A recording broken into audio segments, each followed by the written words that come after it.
Meanwhile, the global government finances and runs and provocateurs almost every known terror organization on the face of the planet. There are countless other headlines drilling it into our heads that there's some type of transatlantic battle over the shape of the New World Order. Again, sucking you into phony debates to make you think you have input on this process if you'll just accept the New World Order. But what will it be like living under the New World Order? A United Press International headline read, "Israel to kill in U.S. and allied nations." The FBI didn't have any comment about it. Ariel Sharon says that, yes, he'll kill citizens of America or any other country wherever he wants, including the United States.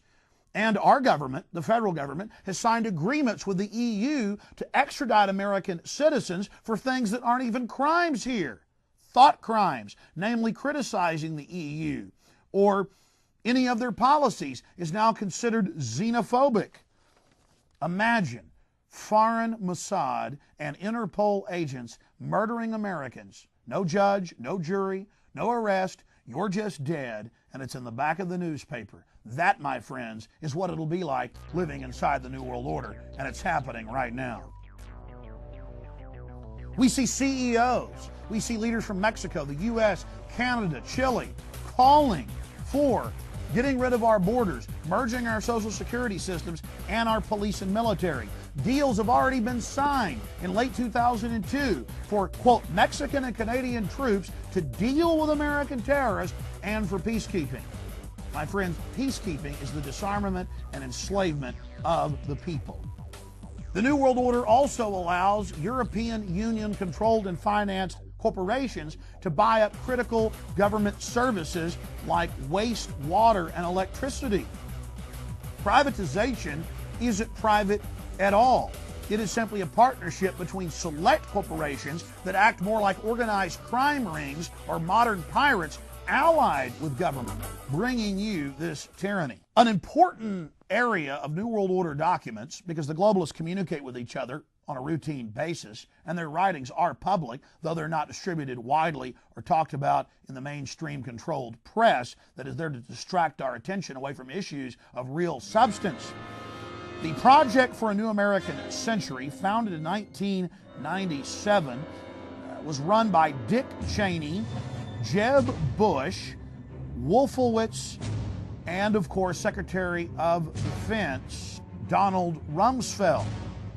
And the Project for a New American Century called for a New World Order in its writings that can be viewed at their website. They said that there needed to be a, quote, Pearl Harbor event to speed up the New World Order and to get the American people behind a national draft and behind a war of aggression against 62 countries, a war that Bush has said will last generations.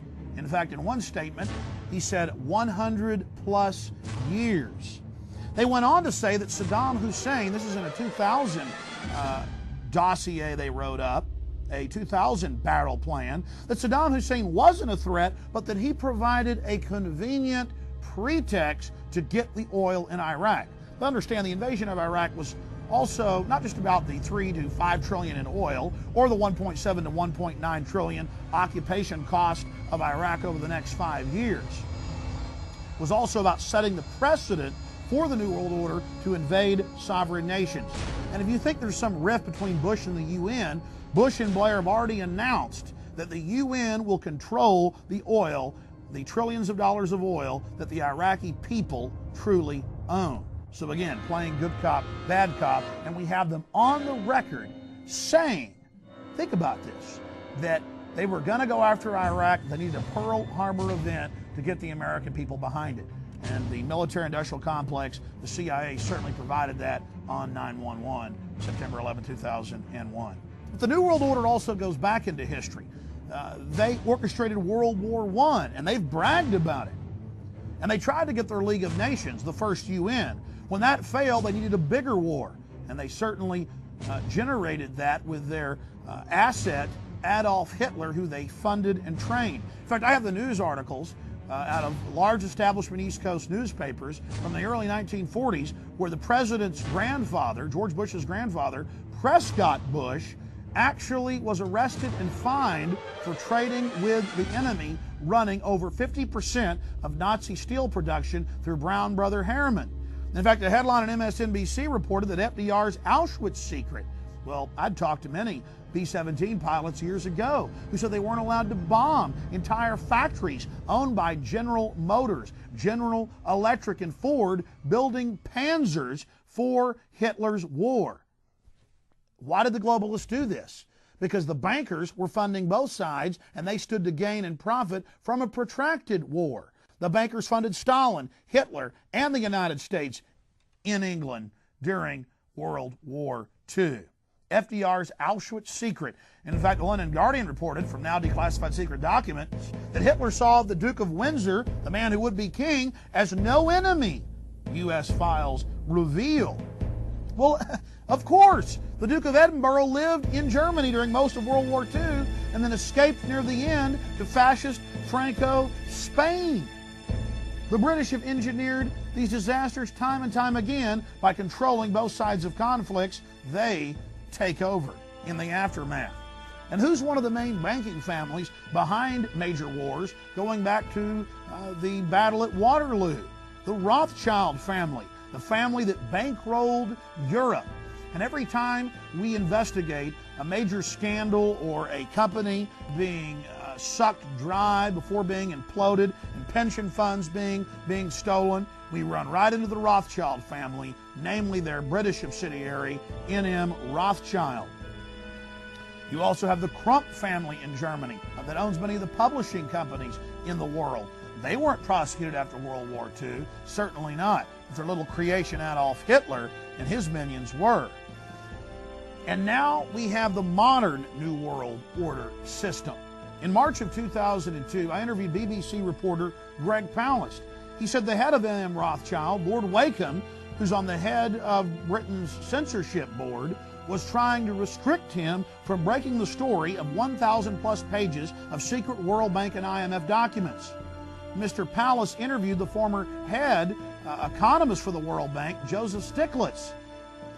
The former chief economist of the World Bank, Mr. Stiglitz, reported that the World Bank and IMF planned to implode the world economy.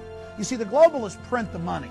They gain their power out of creating bubbles, then bursting those bubbles, creating depressions and recessions, and getting control of assets, corporations, and private property. The globalists control the boom and bust system. IMF unveils details of a plan for international bankruptcy system. What a scam. They go into third world countries, their documents show, pay off the leadership to not pay their debts, and then to sign over the natural resources and the population themselves, as well as their public lands, as collateral on a debt that the IMF and World Bank printed up off their printing presses at absolutely no cost to them. Think about the erosion of America's sovereignty. We have Mexico going to the Hague court to intervene on behalf of Mexicans on death row in the U.S. And guess what the World Court did? They told the U.S. Supreme Court to freeze Mexican executions. And guess what? The Supreme Court did exactly that.